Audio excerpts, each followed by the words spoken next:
Reincarnated with the strongest system. Chapter 471, I Need No Introductions Part 1. A faint breeze blew into the night, as William stood on top of a mountain.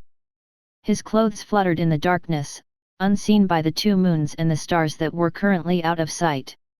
2 hours before midnight. A time when the common people were already asleep, and only those who did night activities were awake. William's green eyes glowed in the darkness as he surveyed the land. As a half-elf, seeing in the dark was as natural to him as breathing. Heroic avatar, William said softly as a great power surged inside his body. This was the second time that he had used this ability after returning from the Temple of the 10,000 Gods.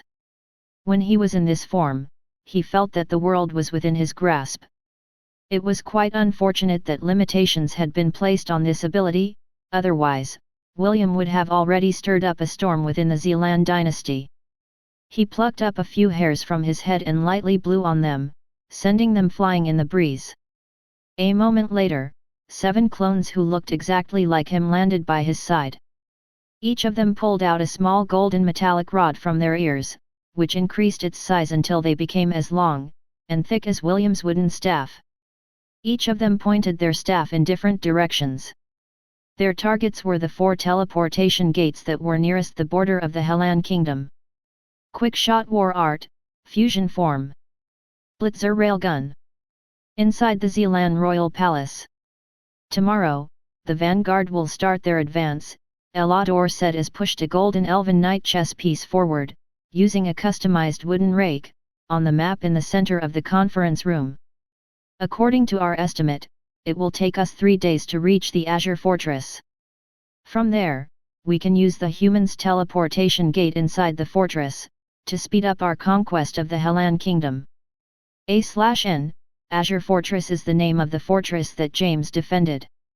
According to our scouts, who have infiltrated the Hellan kingdom, the majority of their forces are holed up in the city of Gladiolus, Ellador reported. They seem to have accepted their inferiority and decided to make their last stand at the Hellan kingdom's capital. The patriarchs and other high-ranking officers of the Elven army nodded their heads.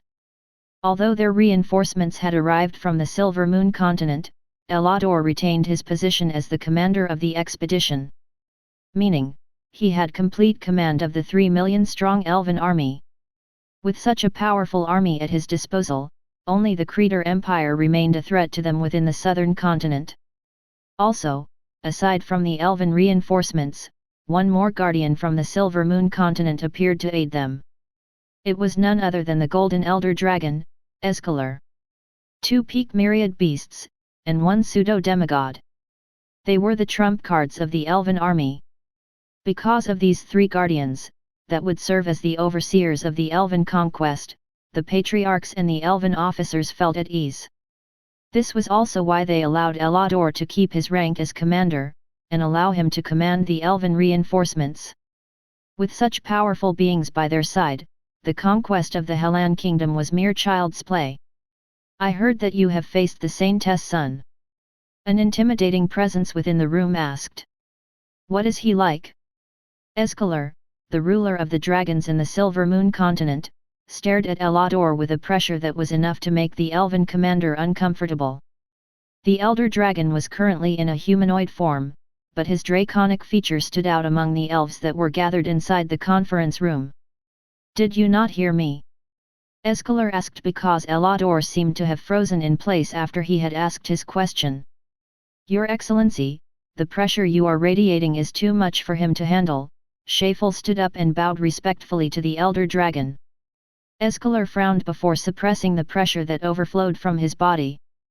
Ellador immediately took in a deep breath as if the invisible hand choking his neck had suddenly let go.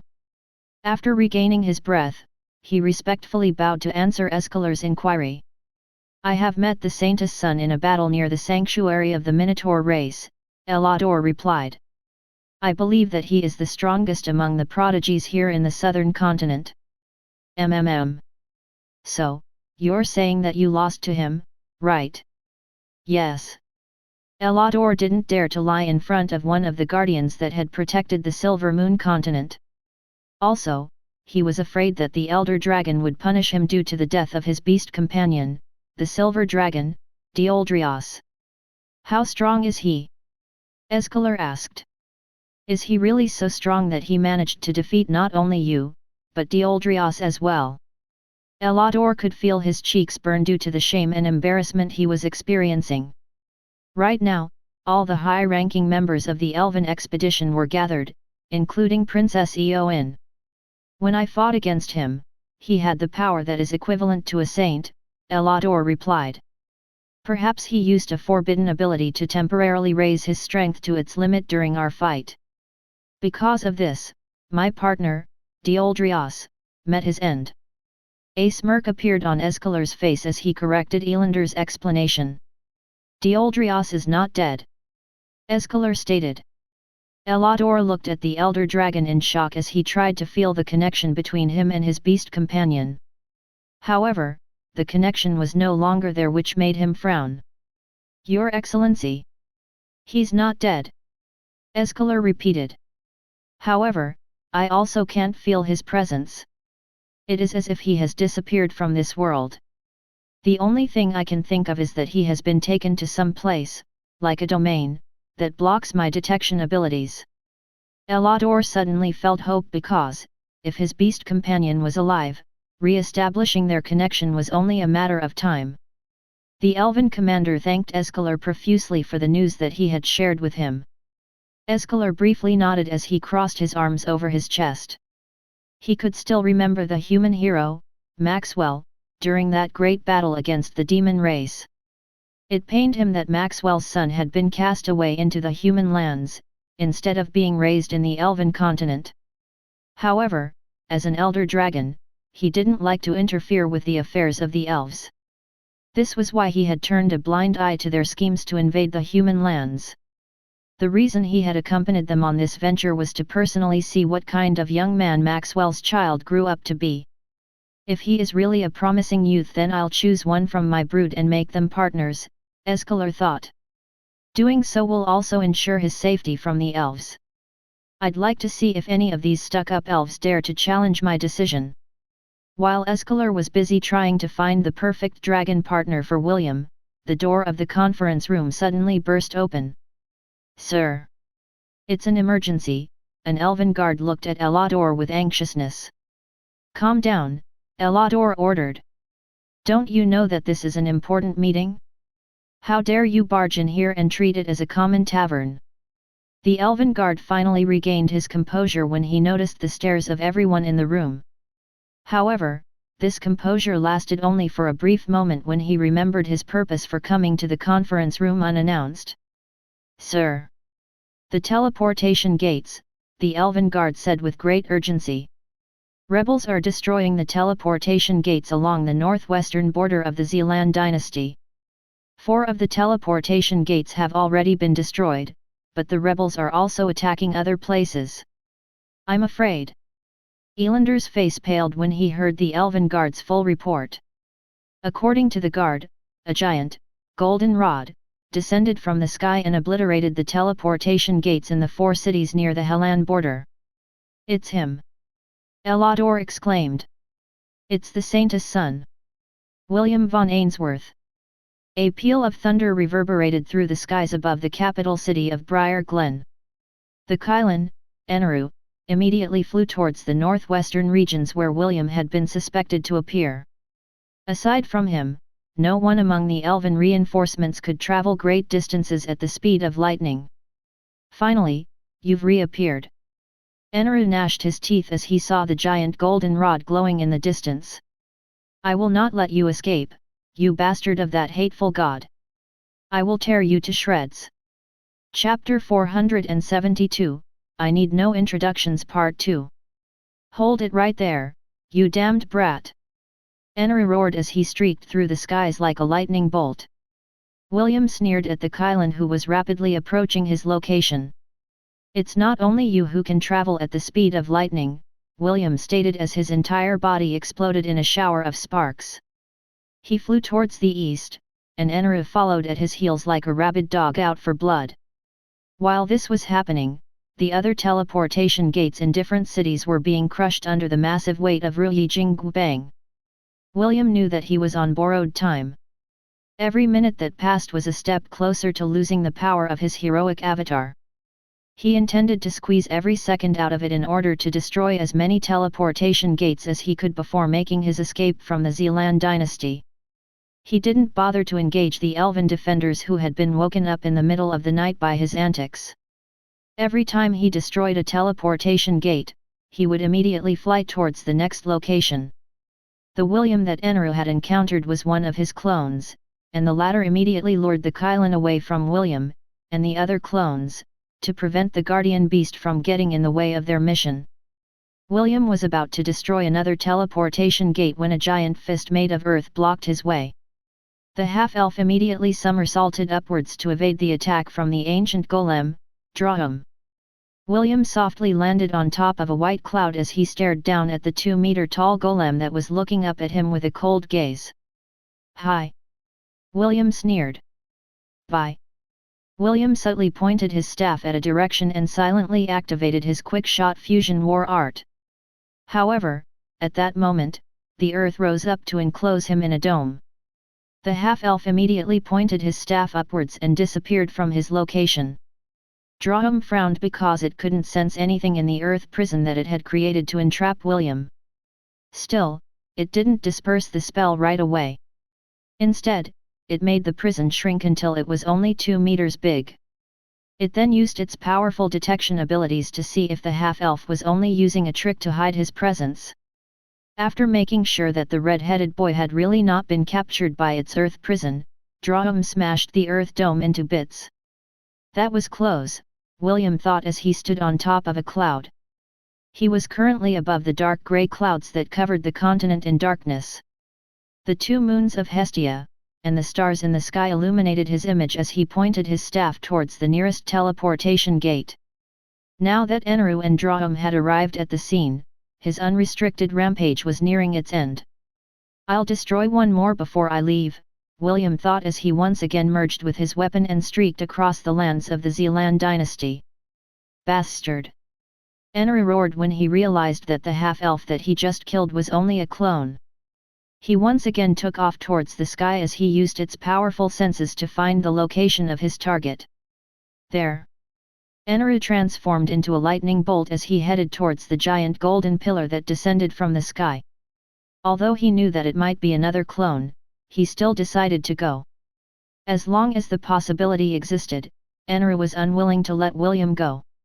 As someone that had ascended his rank, Eneroo had developed an uncanny foresight. His instinct was screaming at him that the boy must be killed at all cost, or he would forever be suppressed under William's heel. This was something that he couldn't accept. His hatred for William had already exceeded Elanders. Eneroo had long vowed that he wouldn't leave the southern continent until William's threat had been dealt with. One by one, William's clones were destroyed by Eneroo and Draham. The Blade Masters and Archmages of the Elven army had all mobilized to defend the various teleportation gates that remained. A loud rumbling sound resounded in the plaza as William destroyed another teleportation gate. All of the Elven defenders that had stood in his way had already been dealt with, staining the ground with their blood. Suddenly, a magical dome enveloped the entire city. William immediately felt a powerful pressure press down on him. However, the inherent strength of the Monkey King allowed him to brush this pressure off like rain falling down on his head. "Impressive," Escalar said with genuine appreciation. "So young and already this powerful." The elder dragon's eyes narrowed as he appraised the half-elf in front of him. He was liking the boy more and more. It was as if the blood of the elves that dyed the ground was mere water that was not worth his attention. Escalar's eyes were only focused on the boy in front of him. He had Arwen's eyes and Maxwell's red hair. It was at this moment when Eneroo, Draham, and several elves arrived at the city, encircling William. The elder dragon gave them all a brief nod, before shifting his attention back to the teenager in front of him. "Elador is right," Escalar nodded his head in understanding. "You are using some kind of ability that temporarily boosts your strength. However, this ability of yours is about to end. Child, I already know your name, but can you formally introduce yourself to me? Eneroo and Draham moved closer, and the rest of the elves used their magic powers to reinforce the magic barrier that had enclosed the entire city. They were not going to let William go no matter what. I need no introductions, William replied calmly. You already know who I am. Escalar smirked, child. You are without a doubt the most disrespectful half-elf I have ever heard of. William returned the elder dragon's smirk with a smirk of his own. But you have heard of me. Escalar's smile widened when he heard William's snarky reply. Even though the half-elf had been surrounded and had no place to escape, the latter was still calm and even seemed to be enjoying everyone's attention. William scanned the faces of the elves, as well as Eneroo and Draham, who were only standing a few meters away from him. Eneroo had a sinister smile on his face, and William didn't need to be a genius to understand what was going on in the Qilin's head. I will make sure that you remember this day, until your dying breath, half-elf, Eneroo said in a teasing manner that wouldn't lose to any pompous university student that still hadn't had the opportunity to meet Truck-kun in real life. Indeed. William nodded. This is the day you will always remember as the day you almost caught William von Ainsworth. William gave Eneroo the middle finger before vanishing from where he stood. Everyone on the scene froze before going into an uproar. Eneroo stepped forward and waved his hand on the spot where William disappeared. He had thought that the half-elf was already in the bag and had no place to go. Draham showed a rare expression of irritation on its face as it extended its senses hundreds of miles away from where he stood. As a pseudo-demigod that could use the power of the earth, it was able to detect any traces of William as long as he stood on the ground. Escalar chuckled after realizing that the half-elf had indeed escaped from their encirclement. What was more incredible was that he did it in the presence of 3 of the guardians of the Silver Moon continent. What an interesting child, Escalar said. He then gave the fuming Qilin a sidelong glance before turning around to leave. The city had been under his spell, so he was sure that the boy was no longer around. Even if William was there, he would pretend that the boy had escaped. He owed Maxwell a favor and was willing to turn a blind eye to his son's mischief just this once. He just hoped that when the elves came knocking on the Hellan capital's walls, the half-elf would surrender peacefully. That way, he would be able to take him into his custody and guarantee his life.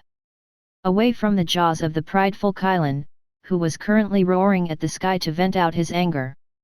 Chapter 473, Nice to meet you, fellow demigod. William reappeared above the dark grey clouds that covered the entire southern continent. His right hand was firmly holding Soleil's handle, while the other was pressed over his chest to calm his heart that was beating like a drum in a festival. Fortunately, I have Soleil, William thought as he felt his body slowly becoming as heavy as lead.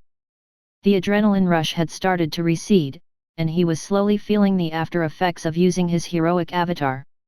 This ability of his had 2 stages.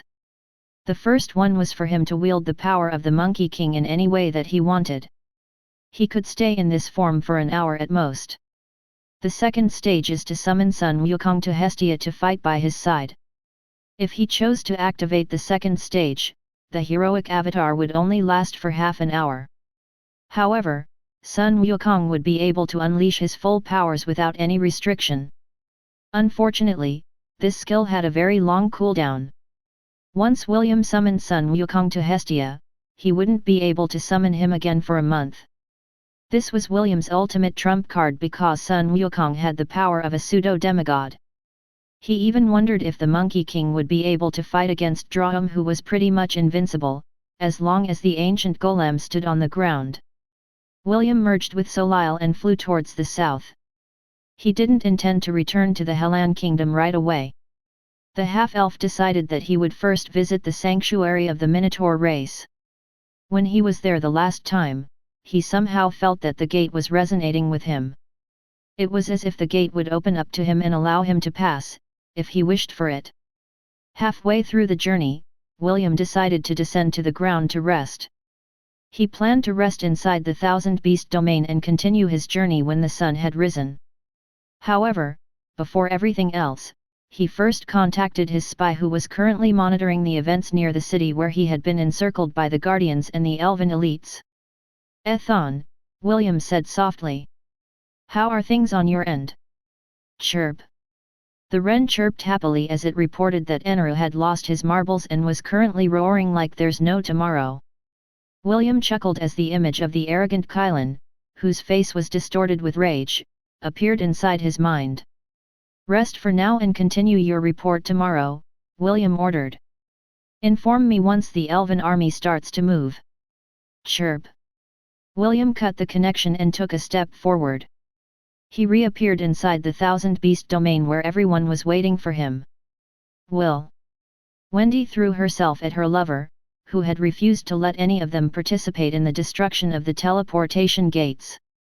William hurriedly opened his arms to catch his first wife who had an anxious expression on her face. Wendy latched onto him like a koala, refusing to let go. She, as well as everyone inside the domain, had witnessed how William faced the powerful enemies alone, and had almost been captured at the last moment.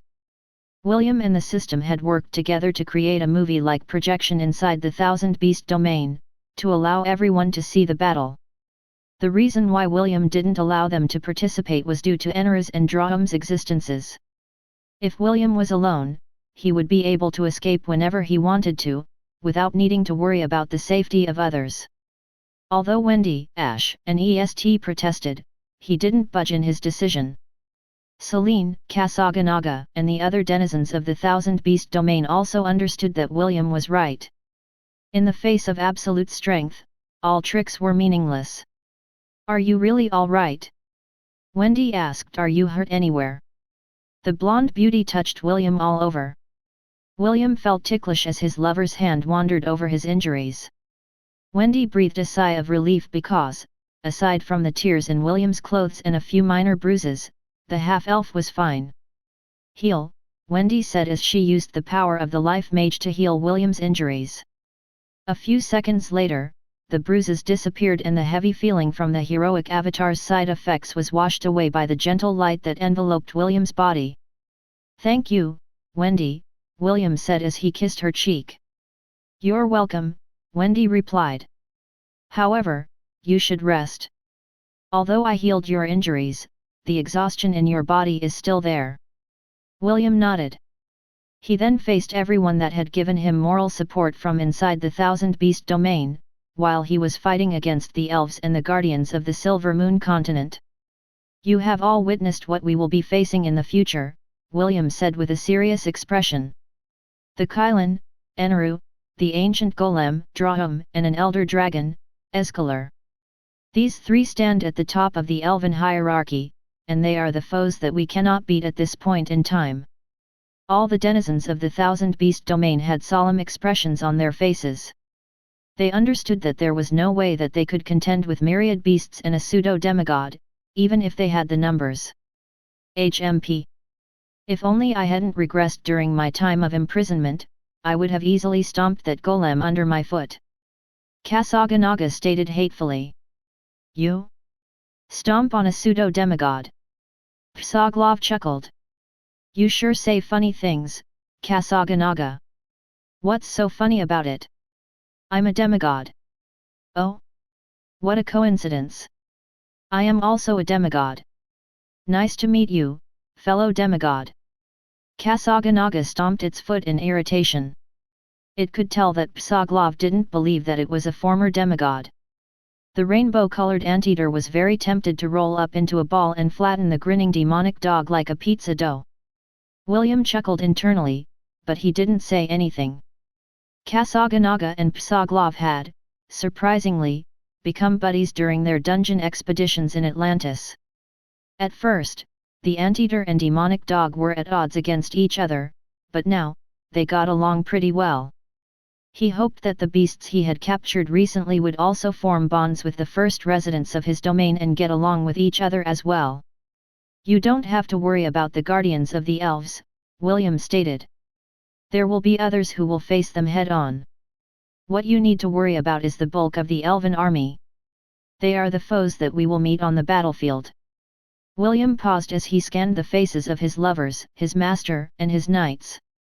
All of them looked back at him with determination in their eyes. He knew that they would not hesitate to fight side by side with him when the elves arrived at the capital city of Gladiolus. The conclusion of this battle will be decided in Gladiolus, William thought. Conor, I hope that you have made enough preparations. William found it ironic that he was wishing for the person that had started this whole mess, to succeed in whatever preparations he was working on.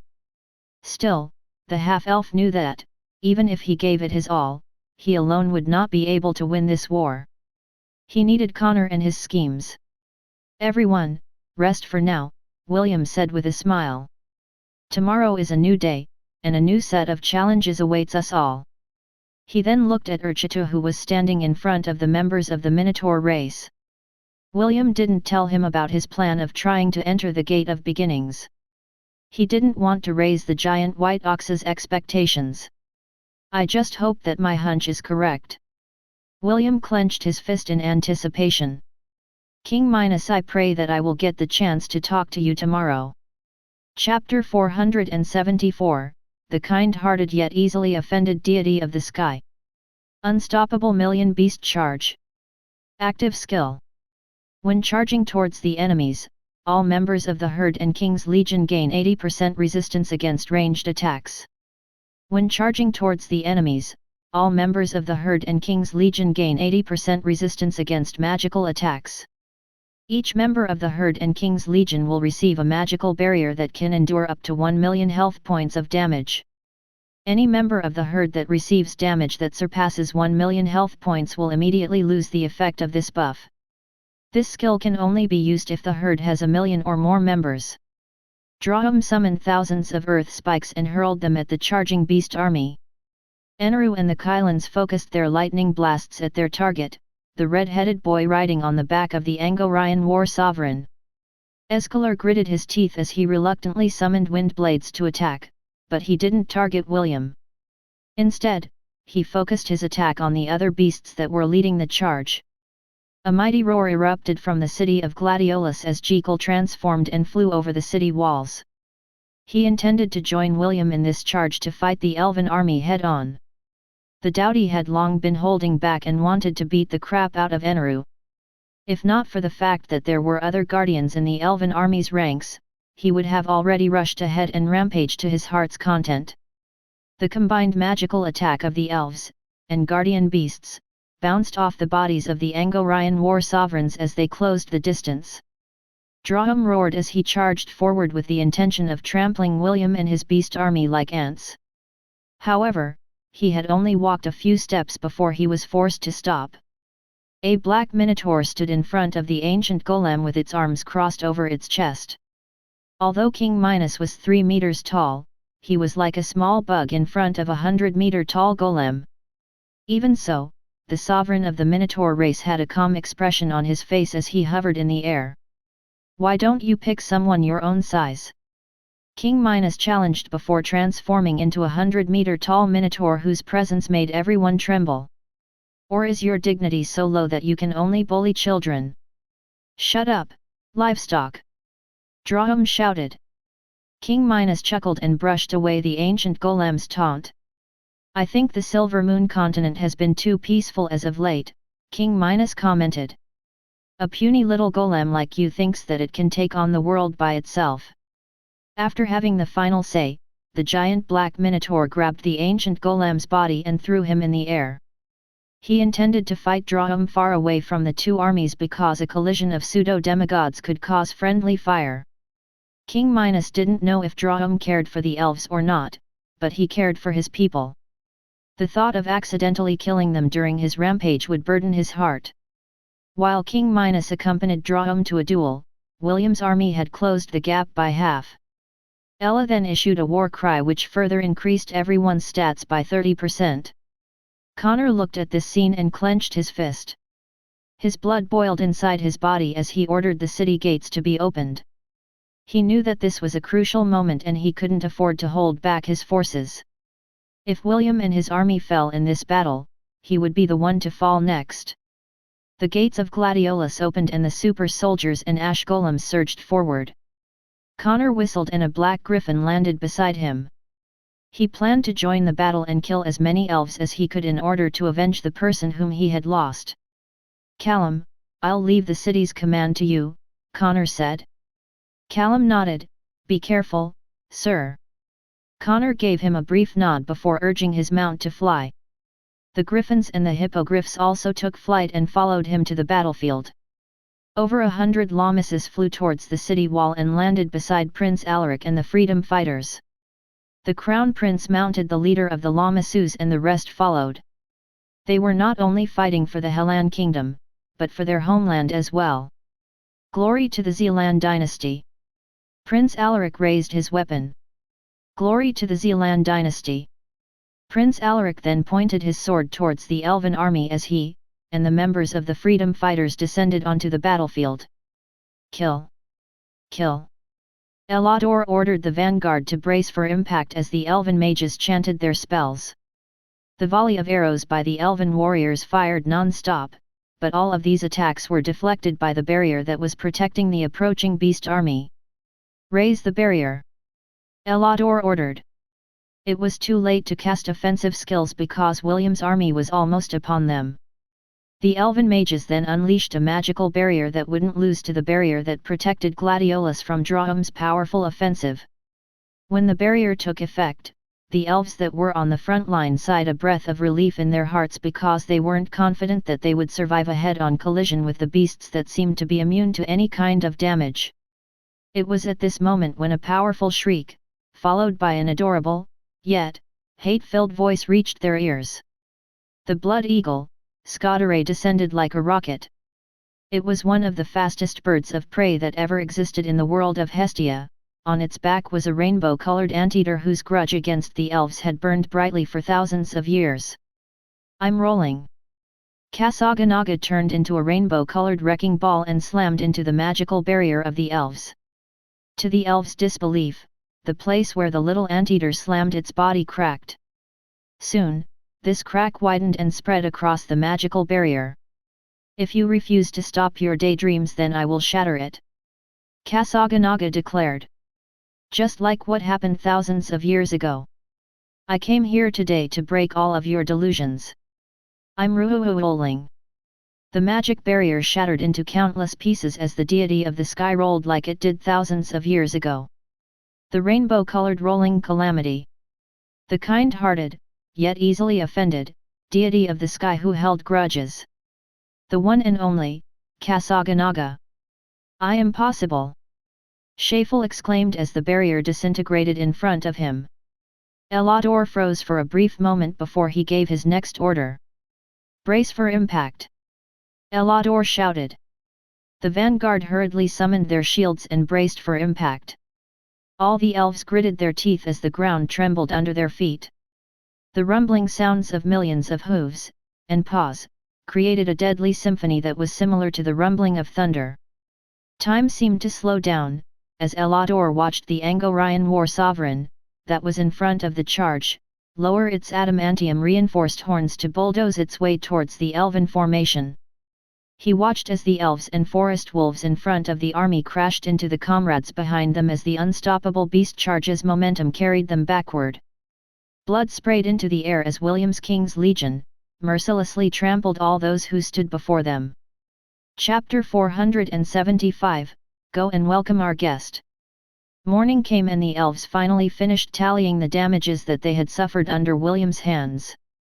The half-elf had managed to destroy 11 teleportation gates in less than an hour. These gates were located in strategic locations that allowed faster travel from the capital city towards its northwestern border. The system had calculated that they should destroy the 8 primary teleportation gates at a minimum in order to delay the elves' march as much time as possible. Fortunately, William had surpassed that number, which made things even more difficult for the elves. Now, they had to spend approximately 8 days traveling through the air, in order to reach the border of the Hellan kingdom. If they were to travel on land, then it would take much longer. The 3 guardians, Princess Eowyn, Ellador, the patriarchs of the clans, and the high-ranking officers of the Elven army had gathered inside the conference room of the royal palace in order to discuss their next course of action. They were debating whether or not the Elven army should travel together, or allow those with flying mounts to advance first. Their destination was the Azure Fortress. Ellador proposed that those with flying mounts should proceed first, in order to make the necessary preparations before the main bulk of the army arrived.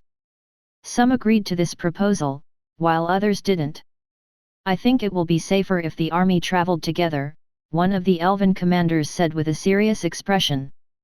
"The attack that happened last night seemed to have been a planned action.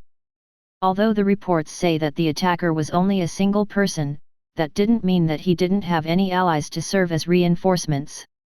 Indeed, the patriarch of the Eowyn clan voiced his agreement. "If you study the layout where the teleportation gates are located, you can tell that they had been carefully chosen in order to delay our advance to the human kingdom as much as possible. You said that the son of the Saintess was from the Hellan kingdom, and yet, he managed to accurately strike where it mattered the most. This knowledge should only be available to the local citizens of this dynasty. Obviously, he had helpers as well. Helpers whose numbers we are not aware of." The patriarch of the Eowyn clan was about to say more, but Shafel cleared his throat in order to divert everyone's attention to him. "What happened last night won't happen again," Shafel said with confidence. "Even if that person has allies, so what? At most they are just human children." Shafel then glanced at the Elven commander who had voiced that the Elven army should travel as a single unit. "Are you saying that our mighty Elven army is afraid of children?" Shafel asked. "Your Excellency, that is not what I meant," the Elven commander replied with a calm expression. "When it comes to war, underestimating your opponent is a fatal mistake. Overestimating them is a fatal mistake as well," Draham replied. "Eneroo and Escalar will travel with the vanguard, while I will remain to oversee the main army. Even if that half-elf returns with reinforcements, he will not be able to do anything." The Elven commander sighed in his heart and reluctantly nodded his head. Since one of their guardians decided to step in the conversation, any further argument was pointless. The talks then proceeded to the next task, which was to choose the route that the army would traverse in order to reach their destination. Draham, Ellador, and the other officers frowned when they discovered that the only path for those who would travel on land was through the mountains of the northern regions. According to the scouts that had been sent to gather information about the layout of the Zealand dynasty, the mountainous regions of the north had steep slopes, cliffs, and narrow passageways that would limit the movement of the army. Also, it was the perfect place for an ambush. The three guardians were already aware of William's ability to escape from their grasp, so they were sure that he would appear in the northern mountains in order to hinder their advance. Such a troublesome bastard! Eneroo snorted. Escalar didn't say anything, and kept a calm expression on his face. He also felt that William was a very daring person, and the chances of him appearing in the mountains to ambush them were high. Even Draham had to agree that the half-elf's escaping ability was top-notch.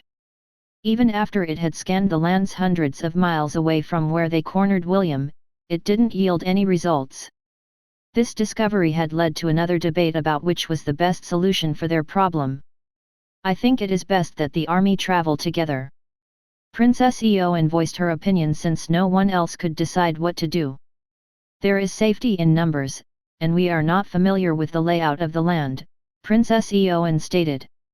"It would be foolish to assume that we know these lands like the back of our hands when we've only been here for a very short time. There's no need to underestimate the son of the Saintess. His father is a hero, and his mother is the guardian of the World Tree. He already proved his capabilities when he had destroyed the teleportation gates and cornered us into taking only one route for our advance. Also, he was able to escape from our encirclement. This feat is not something that can be done by someone ordinary." The Princess of the Elves lowered her head after voicing out her opinion. Although she didn't say it out loud, she made it clear that William had been able to take his leave right under the noses of three of the guardians of the Silver Moon continent. The corner of Draham's and Eneroo's lips twitched because they couldn't refute Princess Eowyn's statement. Escalar, on the other hand, chuckled in agreement. Unlike his two comrades, the elder dragon was quite amused by William's daring escape. This had increased his impression of the boy whom he had met last night. Half an hour later, everyone came to an agreement that the army should march together. This was to keep the incident that had happened a few hours ago from happening again. Just as the elves finished their discussion, William had arrived at the Gate of the Beginnings. He had overslept, because his lovers didn't have the heart to wake him up and allowed him to rest properly. Even so, he felt thankful because he felt refreshed after he woke up. The past few weeks had been exhausting for him because he had been traveling non-stop in the Anisha dynasty in order to mine resources and to capture herd-type beasts to add to his army. As he walked towards the Gate of the Beginnings, he sensed a welcoming presence in the surroundings. It was as if the gate was meeting an old friend who hadn't visited it for many years. William stared at the gate for a while before placing both of his hands over it. Suddenly, a tingling sensation washed over his body and a notification appeared on his status page. Ding! Would you like to enter the Gate of Beginnings? Yes/no. William chose yes, and immediately he felt himself being pulled towards the gate.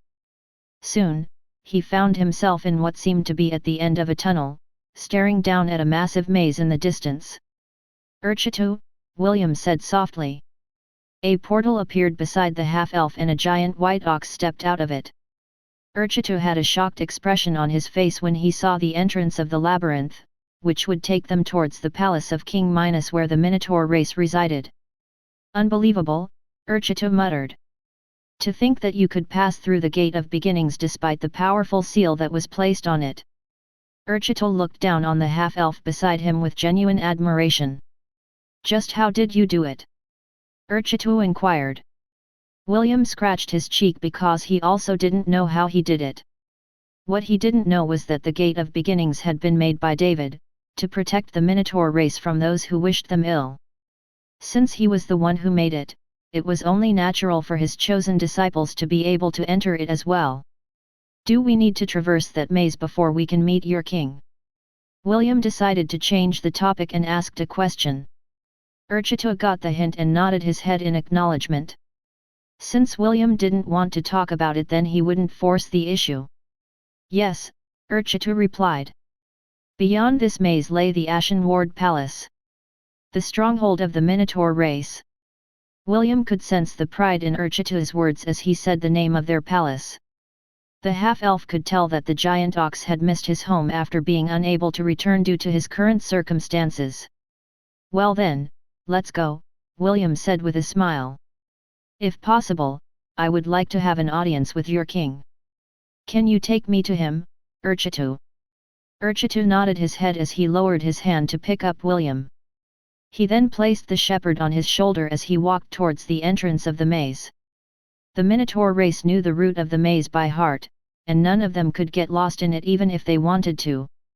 The giant ox had only taken a few steps inside the entrance when the walls of the maze started to shake. Urchitu and William's eyes widened as the maze rearranged itself right before their very eyes. Instead of a series of twists and turns, the walls had arranged themselves properly, leaving a straight path forward. Is this normal? William asked. Urchitu firmly shook his head. This was the first time he had seen this phenomenon after traversing the maze for so many years. Clearly, this was another privilege that was only available to David's disciple. Deep inside the Ashen Ward Palace, King Minos opened his eyes. He had clearly felt someone enter the Gate of the Beginnings, and knew that this was no ordinary intruder. The king of the Minotaur race raised his hand and 2 Minotaurs appeared in front of him. Go and welcome our guest, King Minos ordered. Bring him to me. Yes, your majesty. Chapter 476, Atonement for a Broken Oath. An hour later, William and Urchitu arrived at Ashen Ward Palace, while being escorted by 2 Minotaurs that were 3 meters tall. The half-elf was shocked when he learned from Urchitu that their 2 escorts were the 2 princes of the Minotaur race. The red Minotaur's name was Icarus, while the blue Minotaur's name was Daedalus. Both greeted William and Urchitu warmly when they met them at the end of the maze. The 2 princes were surprised to see Urchitu alongside William because no one could get in and out of the Gate of the Beginnings due to it being completely sealed. They were quite curious about how the red-headed boy was able to enter their domain, despite the powerful formations that had kept the elves from breaching their defenses. Icarus opened the doors that led to the throne room and made a gesture for William to enter. As soon as he stepped inside the throne room, the half-elf's gaze landed on the marble throne where a black minotaur sat, that was looking at William with deep interest. "Step forward, child," King Minos said in a friendly tone. "It has been a while since we have had guests inside the palace." William nodded and obediently obeyed the sovereign of the Minotaur race. He only stopped when he was 10 meters away from the throne and observed the king, who was looking back at him with a smile.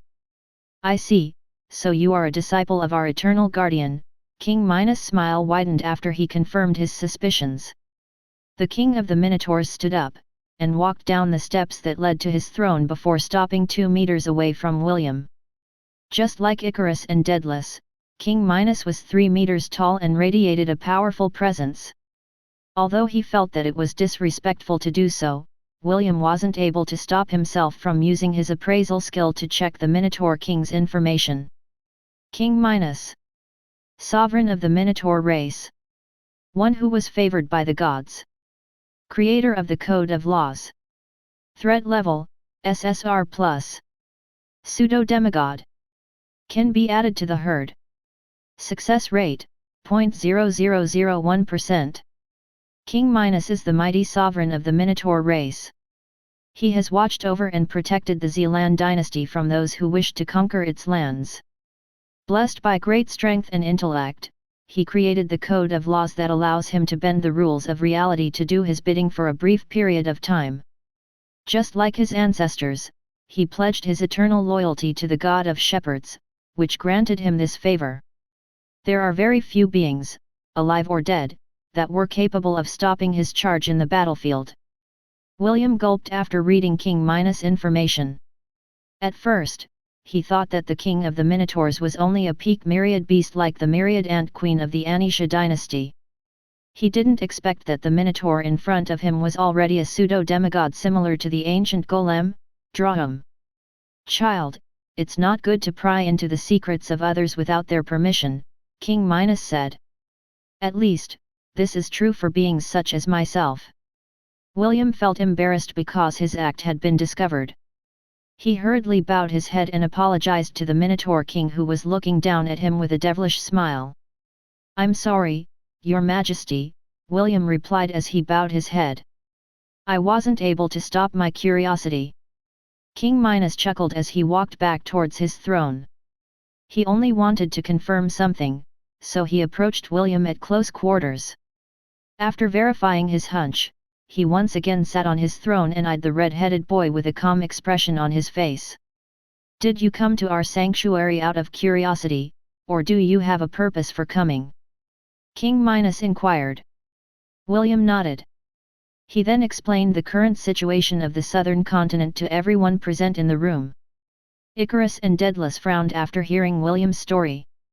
Although they had already expected that the Zealand dynasty would soon be conquered by the elves, they were not aware that the survivors had been treated harshly.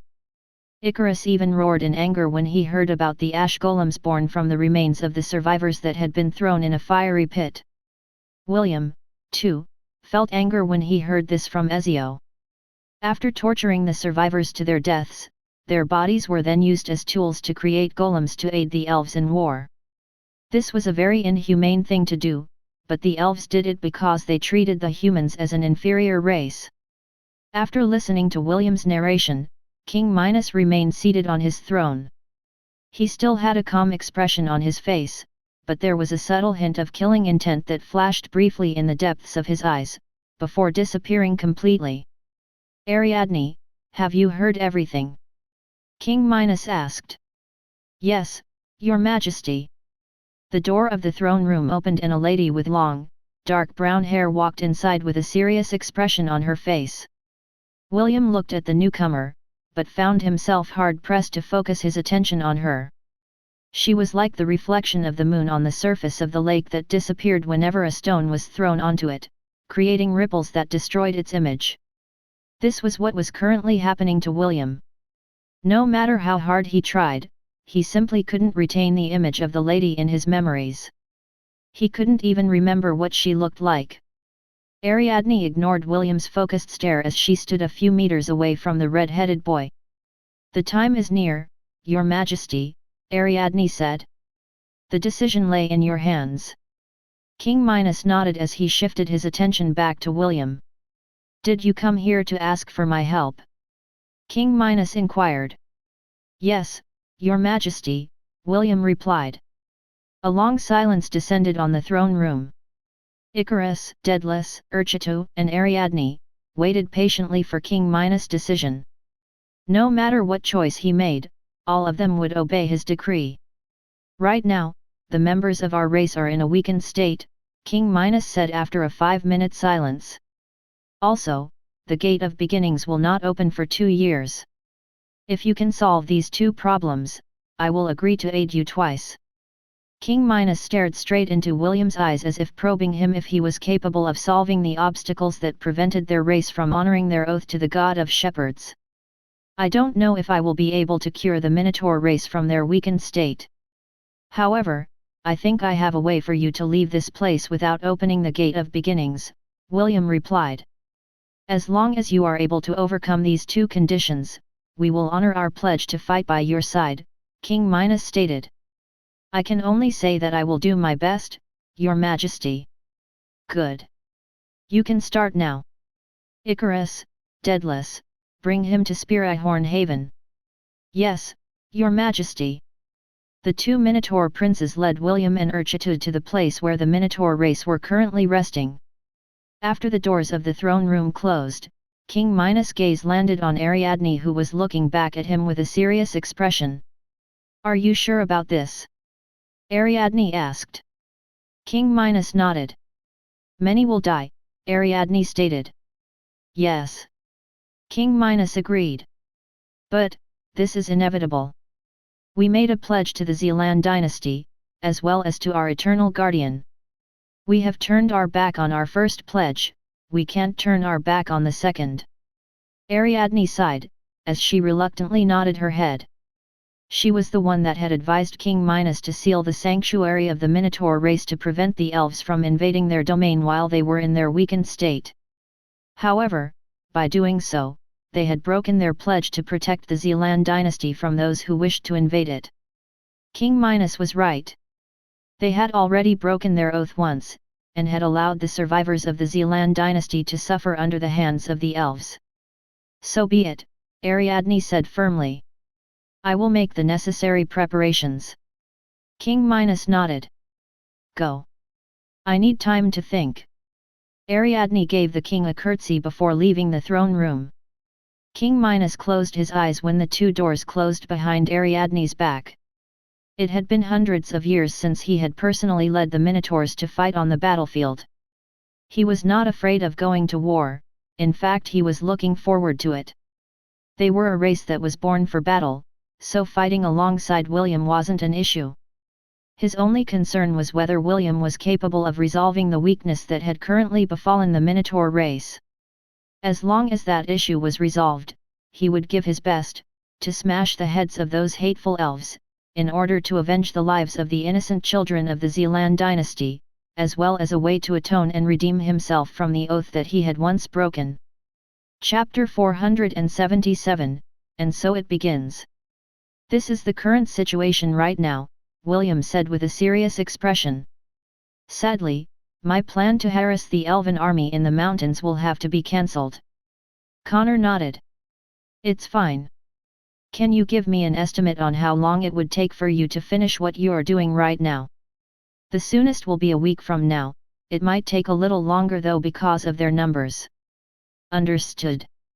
I'll handle the rest." Conor tapped his finger on top of the table as he formulated a plan in his head. "This informant that you spoke of, can he send us up-to-date information on the movement of the Elven army? Also, can the information be trusted?" William nodded. "I already spoke to him about Brendan. He will send regular updates whenever he can to your aid." "Okay," Conor replied. William looked at Conor's projection with a serious expression. He knew that by the time he finished his work, the Elven army might have already entered the borders of the Hellan kingdom. The leader of Dias had already briefed him that they would not engage them in a confrontation and just defend Gladiolus with all the forces that they could muster. Even so, William was still worried that he might not arrive before the final battle took place. "Just a glance and I can tell that you don't think that we will be able to resist the Elven army," Conor snorted. "Boy, you sure underestimate what I can do. Can you really hold out?" William inquired. "Of course. If it's just against the elves, then I can defend the city for a few days." William crossed his arms over his chest as he eyed Conor. "They have a pseudo-demigod among their ranks, you know." "What of it?" Conor asked, as if a pseudo-demigod didn't amount to anything. "It's just an ancient earth golem that thinks too highly of itself.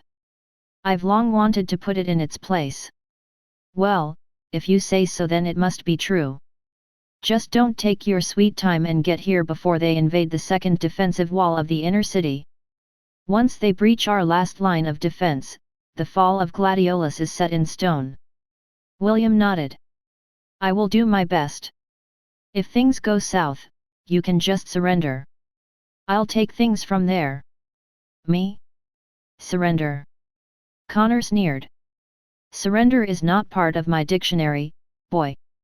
Besides, I have prepared for many years for a face-off against the elves. This is a good opportunity to test them all out. I'll cut the connection now.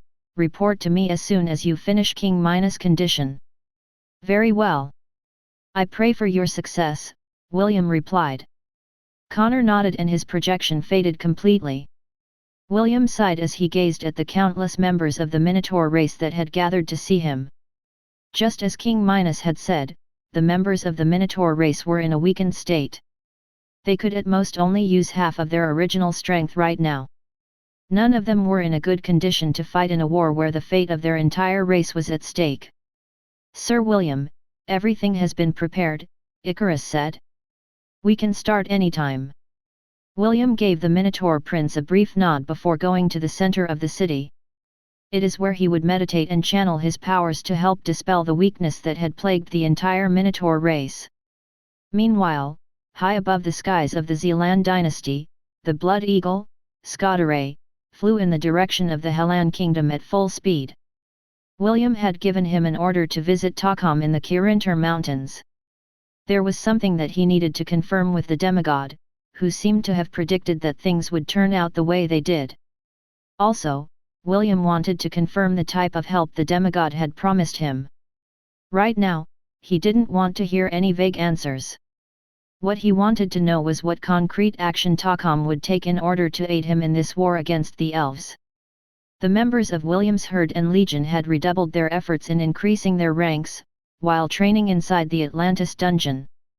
This was their last chance to get as strong as they could before they rushed towards the Hellan kingdom to reinforce the defenders at the city of Gladiolus.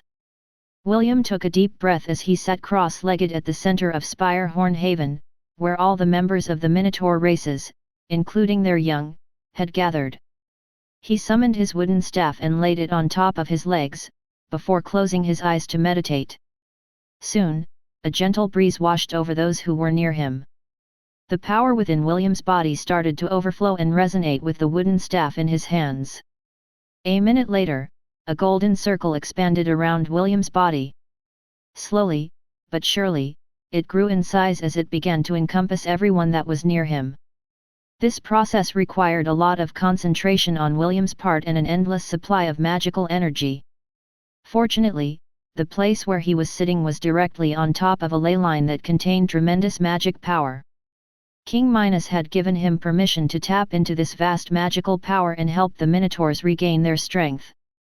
This was a long and tedious process, and William could only grit his teeth until his task was completed. He knew that if he really succeeded, then he would have the aid of a mighty army that would help tip the scales of battle in their favor. "Advance!" Ellador ordered. "Advance! Advance! Advance!" His order was repeated by the Elven army as they started to enter the teleportation gate located in the capital city of Briar Glen. Although the majority of the gates found on the northern regions had been destroyed, there were still a few that were in good working condition. Even though they had no other choice but to traverse the mountainous path of the northwestern regions of the Zealand dynasty, Elador, as well as the high-ranking officers of the Elven army, weren't worried about any possible ambush along the way. Eneroo and Draham were currently guarding their planned route, and had already made adequate preparations, just in case William and his reinforcements appeared to delay their advance. They still didn't know how the half-elf managed to escape from their encirclement last time, but two of the guardians were sure that there wouldn't be a next time. The two guardians were even looking forward to William's appearance, so that they could capture him once and for all. Unfortunately, the half-elf was busy with other things and had no time to play with them. At the same time, the army of the Creator Empire also started to stir. The myriad Ant Queen had already reported the Elven army's movement, and the young Empress deemed that it was also the right time for them to head out. Although they had a non-aggression pact with the Elves and the Hellan Kingdom, that didn't mean that they couldn't spectate and watch the battle between both sides. And so it begins, Empress Sydney thought as she sat on her throne, which was mounted on top of a flying golden ant overlord that was at the peak of the millennial rank. The Grand Archmage Avexius, Priscilla, and the two sword saints of the Creator Empire, sat on their respective seats behind the throne of the Empress. "Advance!" Empress Sydney ordered. Cheers, and shrieks of approval answered her command as a grand procession of warriors ants began their journey to witness the final battle that would be fought in the southern continent. Empress Sydney, and her retainers wanted to see the outcome of this war. Naturally, the majority of the Creator army, including its high-rankings officers, had already assumed that the victors would be the elves. The young Empress was not one of them. She didn't know why, but she believed that her beloved shepherd would somehow turn the tables around and give the elves a crushing defeat. "I'll see you soon, Sir William. Show me the power of the man worthy of my love." "You mean, our love, right, Sydney?" Empress Sydney gave her other half a teasing smile before looking towards the west. She could still remember the words William had said before parting with her in the capital city of Veritas. The half-elf had said that if he survived the war then he would seriously consider her feelings. "Don't worry. No matter what, I won't let you die," Empress Sydney vowed. She had already made her preparations, and would see them through to the very end. The only question that remained was whether the star of the show would make his appearance. If not, then Empress Sydney had no other choice but to flip the tables and settle the matter with her own hands. Chapter 478, The Biggest Mistake of Their Lives. "Please, be safe, Ernest," Brianna said as she held the young prince's hand. "You better survive, or else I'll marry Big Brother when I grow up." "I will definitely survive," Prince Ernest replied firmly. "The one you will be marrying is me, big sister." "Okay. Just don't die." "I won't die." Brianna pulled the young prince close and gave him a hug. Afterwards, she gave him a kiss on the cheek before running back inside the great chieftain's residence. She was afraid that if she stayed any longer, she would definitely be unwilling to let go of his hand and delay his return to the Hellan kingdom. As the current great chieftain of the tribes, Brianna knew how important it was to have a leader to guide the people during difficult times. Prince Ernest belonged to the Hellan kingdom, and it was his duty as the member of the royal family to protect his kingdom from those who wanted to conquer it. The young prince watched his fiancée run away with a sad expression on his face. However, he knew that he had to go no matter what. "I'm ready," Prince Ernest said as he faced Prince Alaric with determination. Prince Alaric nodded and made a gesture for the young prince to climb the carriage. He had travelled as fast as he could to arrive at the Qilin Mountains, in order to escort the third prince back to the capital city of Gladiolus. Soon, the Lamasua flapped its wings and soared towards the sky, pulling the flying carriage behind it. Prince Ernest looked outside of the window and watched as the third peak of chivalry slowly disappeared from his sights.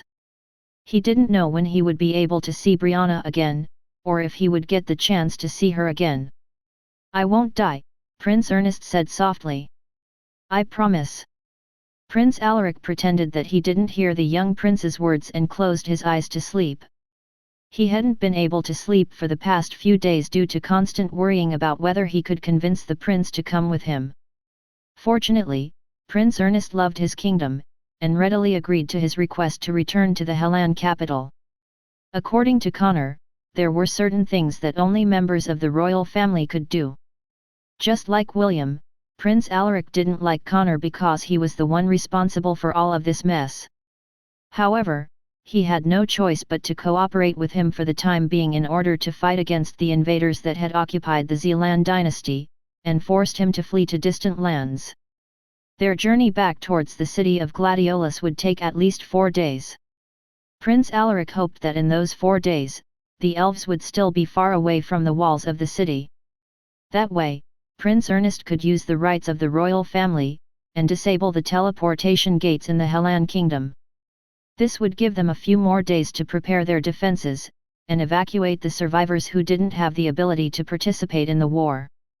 Also, according to the leader of Dias, Prince Ernest may also know how to activate the true defensive capabilities of Gladiolus. Eneroo clicked his tongue as he stared down on the ground. He was currently hovering above the mountainous region where the Elven army was moving in an orderly manner. Escalar was also monitoring everything from the sky to ensure that no danger would befall the Elven army. Draham, on the other hand, stood on the highest peak of the mountain. It was constantly sending a powerful sweep, similar to a radar, to check if there was anything unusual above, or below the ground. It was at this moment when it saw something move in the distance. It was 2 birds flying side by side. One was a red bird, the other, a blue bird. Draham frowned but didn't pay them too much attention. They had already seen similar birds along the way, and the 3 guardians had unanimously agreed that none of them posed any threat to the Elven army. The elves had wanted to shoot down these birds to ease their boredom, but a stern glare from Eneroo made them stop in their tracks. "This is not a time to play," Eneroo reminded them. "The sooner we get through these mountains, the sooner all of you can relax. Do not cause any unnecessary trouble until then." This reminder had saved those harmless-looking birds who did nothing but fly around the mountain in pairs. When night came, the elves had pitched their tents in order to rest for the night. It would take them 3 days in order to traverse the mountain range, and there was nothing they could do about it. Sitting on trees that sprouted from the cliffs of the mountainous region, the rainbow-colored birds set their eyes on the Elven camp.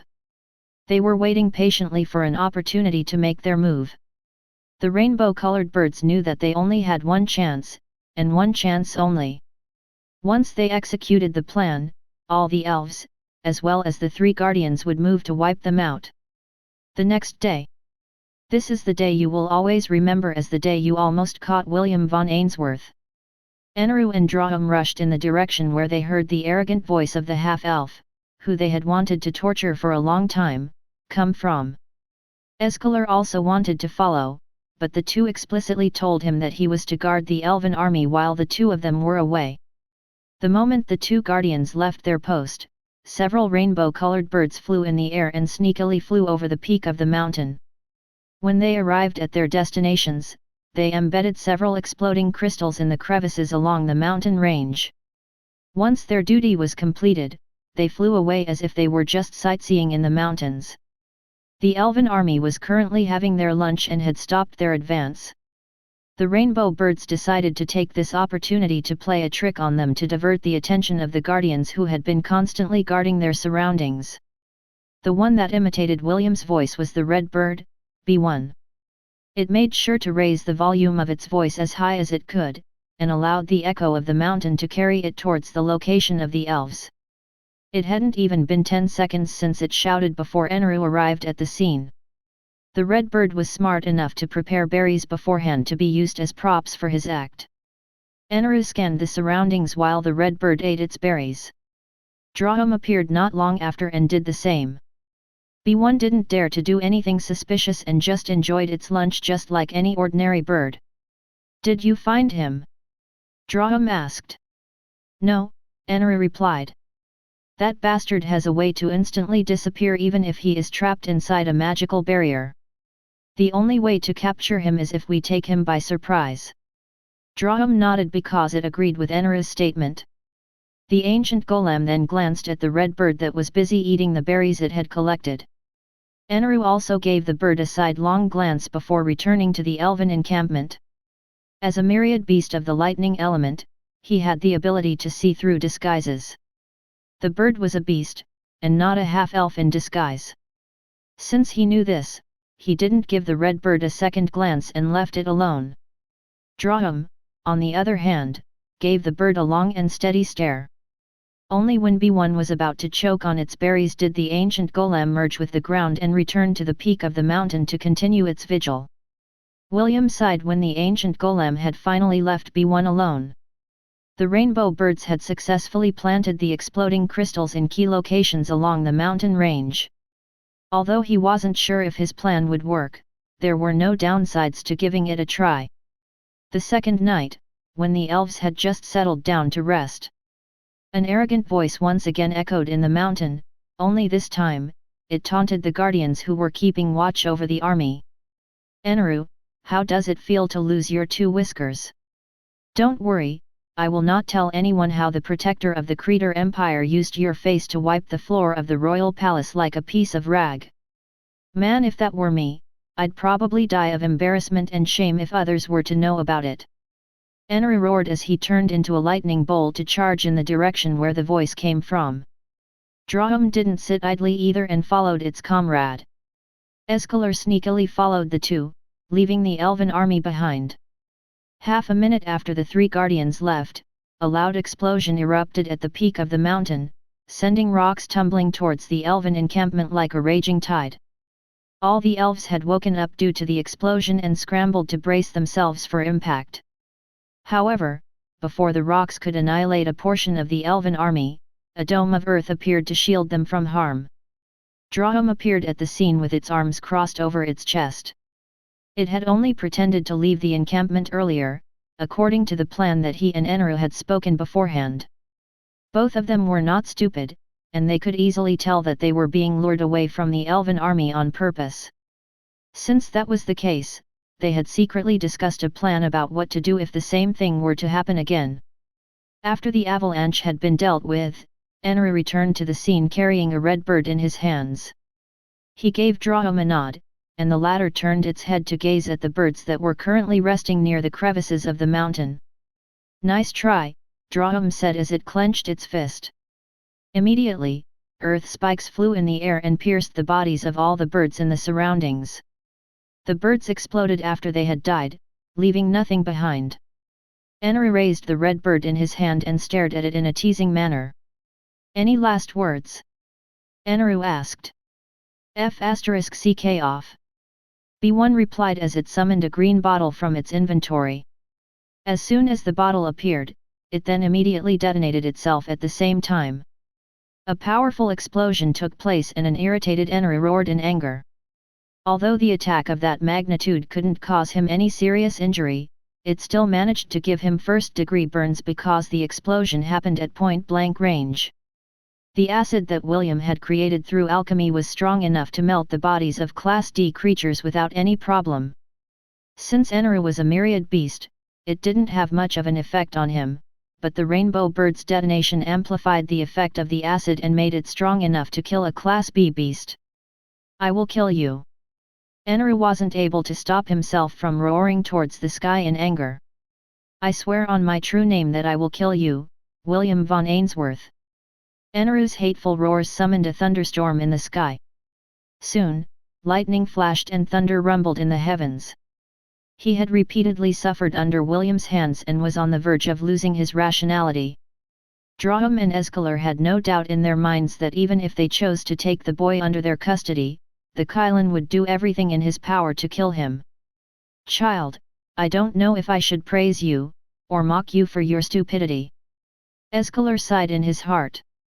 "A guardian beast had made an irreversible oath against you. This is not something that can be solved through negotiations." The elder dragon didn't know what to do. He originally wanted to take William into his custody when the war ended, so that he could reunite with his mother. However, now that Eneroo had made an oath of death, this was no longer possible. "Maxwell, your son is such a handful." Escalar shook his head. I guess, instead of the mother and son reuniting, it will be the father and son who will reunite. Such a shame, truly a shame. Draham, who was looking at the Qilin from the side, had an indifferent look on its face. It didn't care whether Eneroo killed William or not. All that mattered to it was the success of this mission. Still, whenever it remembered the boy's face, it couldn't help itself from remembering that imposing figure that had stood on the front lines many years ago. A figure that had a vast army at its disposal. Although Draham wouldn't admit it, it had been very wary of William's father Maxwell. The ancient golem hoped that it was just overthinking things. For some reason, William's image inside its mind had overlapped with his father's. That couldn't possibly happen, right? Draham thought. The ancient golem didn't want to imagine that such a thing could happen. Why? Because if it was true, then all of them were making the biggest mistake of their lives. A mistake that would haunt them for the rest of their lives. Chapter 479, A Qilin Blinded by Rage Part 1. It had been 7 days since William tried to ambush the Elven army in the mountainous regions of the Zealand dynasty. Due to the possibility of another ambush, the elves sped up their journey and arrived near the border of the Hellan kingdom. It would only take them 2 more days to reach the Azure Fortress if they continued their quickened pace, but Elador decided to let the army rest for the time being. The following day, those with flying mounts advanced ahead accompanied by the Qilin, Eneroo. They would secure the Azure Fortress and prepare for the arrival of the main army. Meanwhile, in the capital city of Gladiolus, Prince Ernest wiped the sweat off his forehead out of exhaustion. He had successfully disabled all the teleportation gates of the Hellan kingdom, except for strategic ones that would allow the organization to carry out their missions in secret. As the young prince stepped out of the control room of the palace, he immediately saw Brendan, who was there waiting for him. "Excellent work, Your Highness," Brendan said as he gave the young prince a clean hand towel. "I have also prepared refreshments in the next room. Please, rest there for the time being." "Thank you, Brendan," Prince Ernest replied. The son of the Prime Minister bowed his head as he moved to the side to open the door. Ever since Prince Ernest had arrived at the capital, Brendan had been assigned to take care of his every need. So far, Prince Ernest had no complaints about his work ethic and was even pleasantly surprised because he didn't expect that Brendan could be a very capable retainer. "Is there any news from Sir Conor?" Prince Ernest asked. The young prince understood that now was not the time for infighting, so he decided to compromise with the deists and cooperate with them to defend his kingdom. Even so, that didn't mean that Prince Ernest didn't have any misgivings about this cooperation. According to the news, the vanguard of the Elven army has arrived at Azure Fortress, Brendan reported. "As to what Sir Conor has in mind, I have no idea, Your Highness. He doesn't tell me anything aside from the things that I need to know." Prince Ernest nodded. He also understood that the leader of deists really didn't need to share his plans with anyone, but he hoped that he would be briefed about how Conor planned to defend the capital against the Elven invasion. So, they finally arrived. Conor looked at the map of the Hellan kingdom in front of him. Right beside him were 5 other people, who were waiting for his instructions. Callum, his right-hand man. Floyd, the scholar responsible for the Super Soldier project. A middle-aged man with short blonde hair and blue eyes. His name was Alfred, and he was the organization's sword saint, and would be responsible for leading their members to battle. The 2 remaining people in the room were the 2 archmages who were loyal to Conor. These men were the highest-ranking officers of deists in the southern continent, and they had gathered to finalize the plan they had for the Elven army that had officially set foot in the territory of the Hellan kingdom. "Were you able to do it in time, Floyd?" Conor inquired. Floyd nodded his head and even gave Conor a sheepish smile. "We barely made it out before the Elven vanguard arrived, but thanks to the teleportation gate, we were able to return to the capital city safe and sound." "How long before it takes effect?" "A few days. But, I think it will have already reached maturity by the time they arrive here in Gladiolus." Conor smirked. He had long been waiting for an opportunity to make the elves suffer, and William had bought him enough time to put his plans into action. "What about the other cities along the way?" Conor asked. "Did you manage to administer it?" "Naturally," Floyd replied. "This goes without saying." "Just who do you think I am?" The two archmages inside the room chuckled when they heard Floyd's arrogant reply. The scholar had always had an attitude, and regardless of who he was talking to, he acted as if he was just talking to a commoner. Conor, Callum, and the two archmages were now used to Floyd's antics, so they turned a blind eye to his attitude. "How about the altars? Are they ready?" Conor asked while facing the two archmages. Both archmages nodded at the same time. "For a simple spell of this caliber, we didn't need many offerings," one of the archmages replied. "The souls we didn't use last time are more than enough to activate the spell you had in mind." Conor nodded. "Good. This is the first time we're going to do this, but I am quite confident that we will see great results." The leader of Deus then looked at the sword saint who had his arms crossed over his chest. "Alfred, are the men ready?" "As ready as they'll ever be. However, I don't think they can do anything against that pseudo-demigod." The existence of Draham made things difficult for the organization. They were not afraid of Eneroo, and the new addition to their ranks, Escalar. However, Draham remained a great threat to the plans they had in mind. Conor frowned. "You don't need to worry about Draham. I will handle it if it makes a move. We just need to land a decisive blow on the elves to break their morale. As long as we do that, we will be able to control the pace of the battle." The people in the room nodded their heads. "What about that boy, William?" Floyd asked. "Are you sure he will arrive on time, bringing reinforcements with him?" Floyd's body unconsciously shuddered when he remembered the events that had happened in Lant. Although his men returned to his side, as per William's agreement with Conor, all of them seemed to be very different from how they used to be. This is especially true for the triplets who had the unique ability to merge with the earth. They seemed to be more reserved, and only talked when someone asked them a question. "I don't know if he will arrive in time or not," Conor admitted. "However, if he arrives late, the only thing that he will see is a city in ruins." Conor had already had a proper talk with Prince Ernest about what they would do as a last resort. Although both of them didn't want to do it, they both agreed that this would ultimately lead to the elves' annihilation.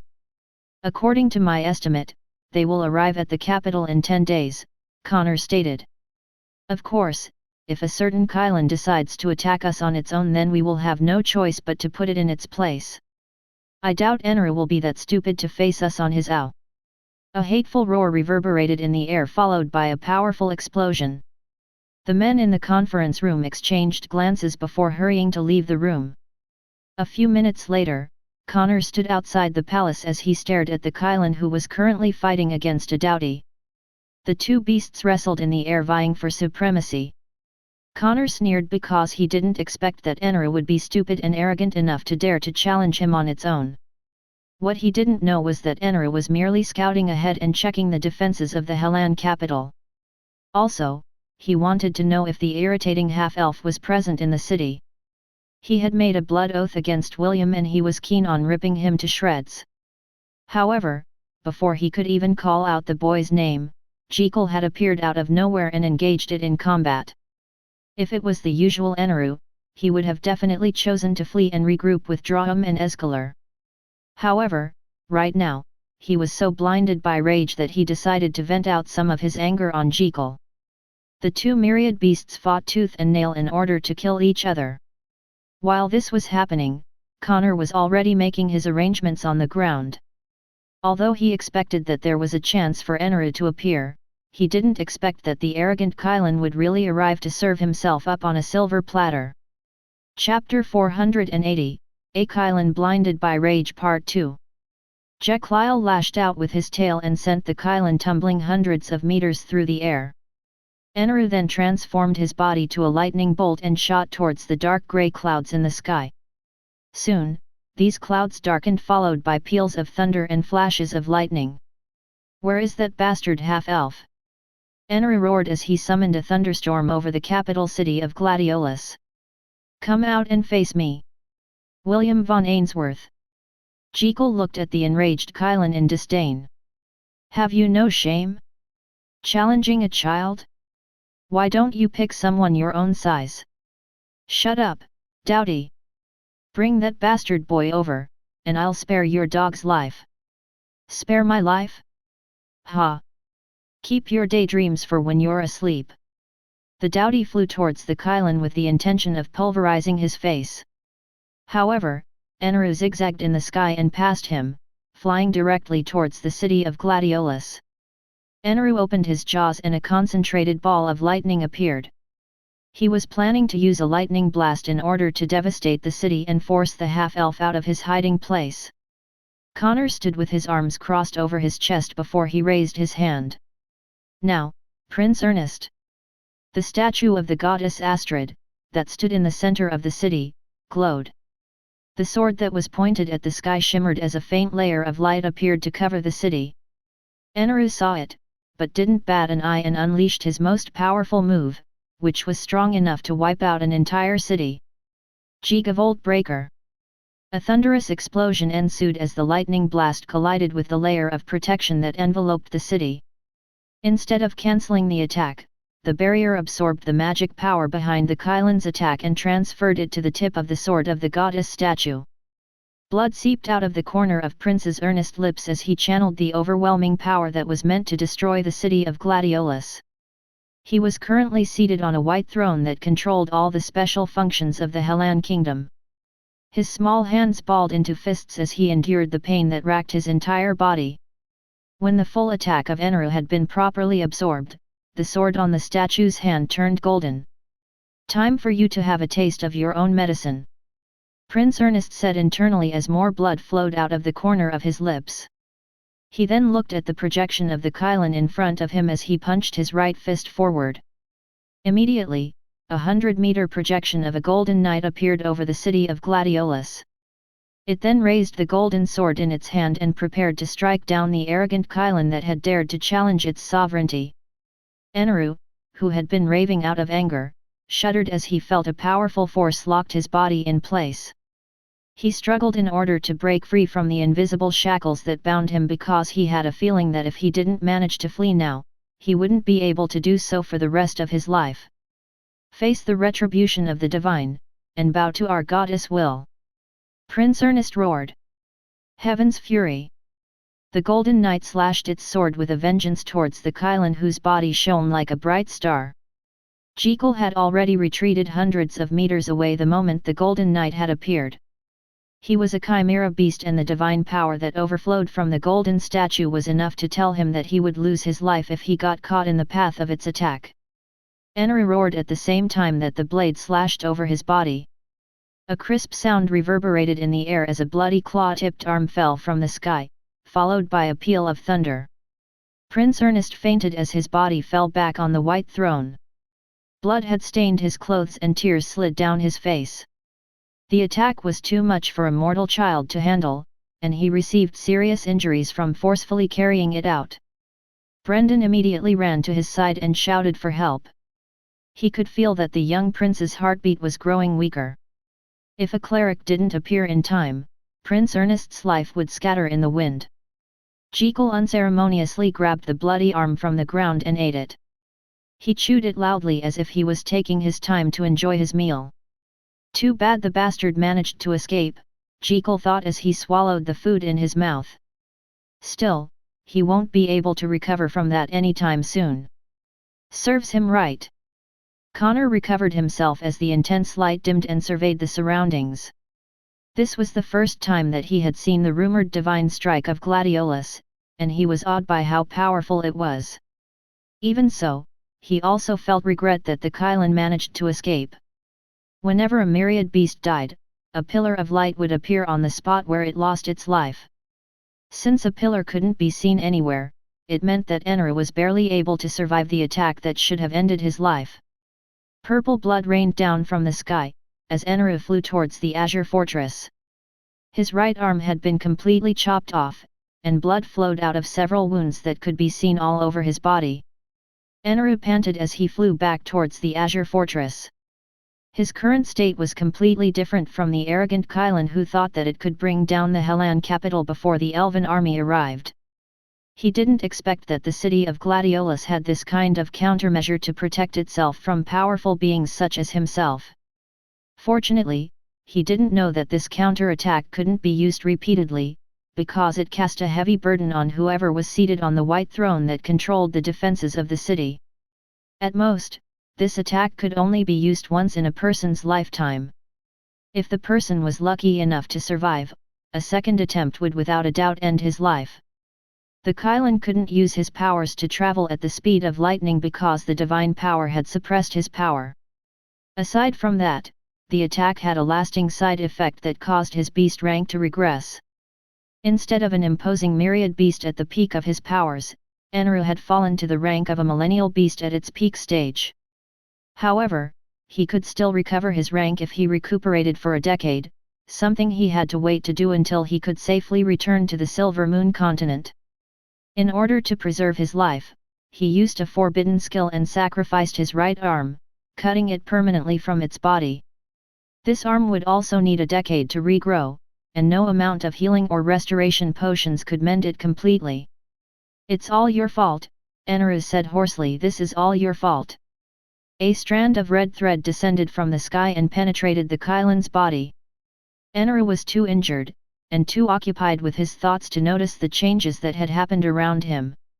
He was only barely able to retain his consciousness as he traveled back to the Azure Fortress, and had no strength to worry about anything else. If he was only paying attention, he would have heard the chuckle that was being softly carried by the wind. A chuckle that was filled with amusement and anticipation for the things that were about to come.